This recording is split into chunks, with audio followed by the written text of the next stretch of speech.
Now to the other top news story, also in Orlando, Florida, the Orlando terror attack reigniting the debate over banning Muslim refugees. Donald Trump has used a temporary ban as one of his platforms for his 2016 White House run.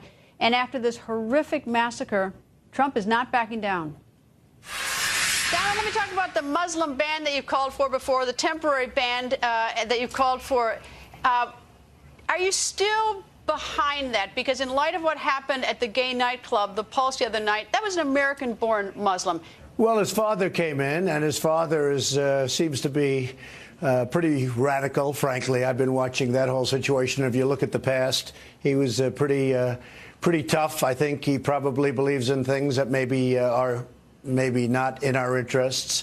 I've been watching that. I've been studying that. And so the parents came in, and we have a situation. We have 50 dead, almost 50 dead. We have a lot of people very badly injured. And I thought it was I mean, who's ever seen anything like this? And you have people all over the country right now that have the same kind of hate. We have many people all over the country. We don't even know who they are, where they are. We don't even know, they're being placed all over the country by our federal government. A lot of the governors have told me, and they've complained that people are put into their communities, Greta. They don't even know where they're being put. They don't even explain it.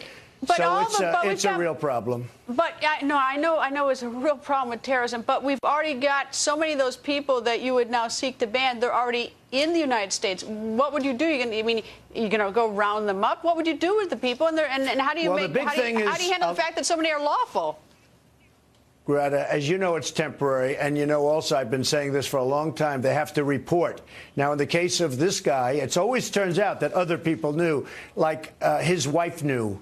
According to everything that I've been able to see, and she knew everything. Other people knew. Perhaps the father knew, but they don't report it. They never report it to the authorities. So we have these catastrophic events. If you look at San Bernardino, they had bombs all over the apartment. People saw the apartment. People saw there were bombs on the floor of her apartment. Now, if you have bombs on the floor of an apartment, I mean, you got to report that. So they're very much into their own community. They have bombs all over the floor of the apartment, and other things, by the way. And instead of reporting it, Greta, they didn't report it. Nobody reported it. You have 14 dead people in California, and you have many, many injured, to this day, many injured. So they have to report, because if they don't report, we're never going to get to the bottom of it. We're never going to find out what's going on. That's something different from a ban, a temporary ban or a permanent ban, whatever kind of ban. Is it people's failure to... It's not that... It's seeing something and not saying something.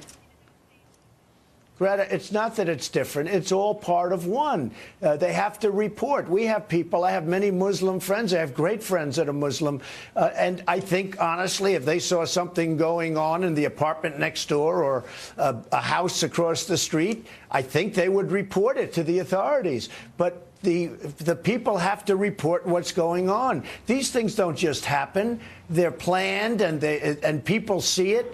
As an example, the one that led the Paris attack, he was living practically right next door to where he was for years, and nobody reported him.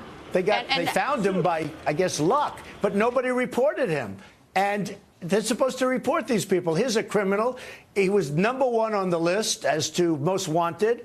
And the people he's living, like, almost across the hallway from where he's lived for years. Everybody knew he was there, and nobody even reported that he was there. This is after the attack. Frank, just I'm all in favor of people when they see something, they say something, and it's terrible when they don't. And we have the crisis. I was just down in Orlando. But let me turn to another issue. Is President Obama... And you know what else? You know what else they're using? You know what else they're using? They're using racial profiling as a method of getting away from, I didn't want to report because of racial profiling. I didn't want to say this. Give me a break. Racial profiling. So they're using all of our politically correct terms in order to get out of doing something where they have an obligation to do. So it's a pretty sad situation. All right. President Obama yesterday talked about the term radical Islam, and I think that he's pointing it directly at you and saying labels don't work. Do you have a response to the president? Well, he doesn't want to use the term, and he didn't even use the full term. It's called radical Islamic terrorism. Okay, he didn't want to even use the word terrorism when he spoke. And he said it doesn't matter. Well, I say it does matter, because if you're not going to define a problem, you can't solve a problem, Greta. You're not going to be able to solve the problem. So he's unwilling to define the problem. And frankly, he showed really, I think, yesterday much more anger toward Donald Trump than he did toward the shooter. I mean, give me a break. And I'm not the only one to say this. This is all over the place. But he showed tremendous anger toward me, whereas the shooter, I mean, the shooter is like, I didn't see the anger. And look, I think he's got to show great anger toward these people that are coming in to this country and killing our people. Now, in this case, he was born here, but he was radicalized, and that happens a lot. The second generation, if you look at this, and I've done actually a pretty good study on it, the second generation can be as violent or more violent than the first when they become radicalized. It's very scary in terms of our country. And, you know, right now I'm going to speak in front of thousands of people. The place is packed, and I want to tell you, they want answers to what's going on. They want to be able to go to a club, and they want to be able to go to a movie theater, and they want to be able to fly on airplanes without thinking it's going to be blown out of the air, Greta. All right, you're quoted as saying that you are a better friend to the gay community than Secretary Clinton. Why do you say that?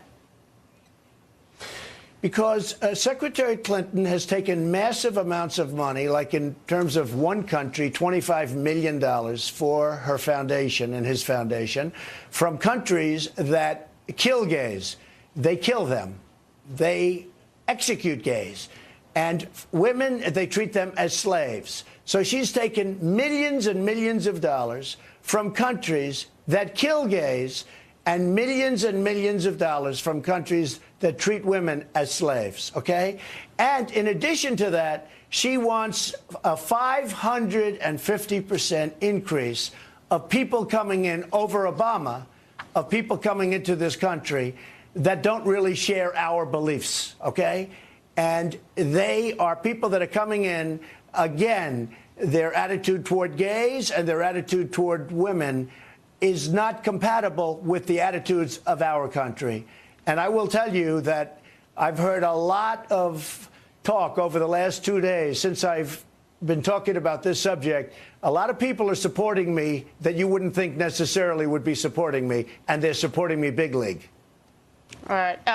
DNC was hacked, and some of the things that they got was opposition research about you. Have you heard from the DNC? Have they apologized? Have they told you anything about the security? Do you know what was taken? Have you heard from the chair, Debbie Wasserman Schultz?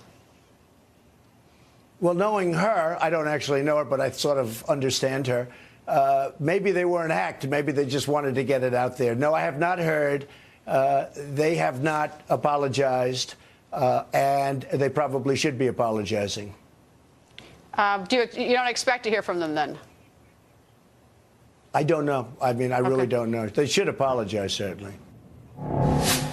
And more with Donald Trump coming up. Is Trump doing a 180, taking on the NRA that endorsed him? You'll hear Trump's answer to that next. And the Orlando terrorist family is now under a microscope. His wife under intense investigation.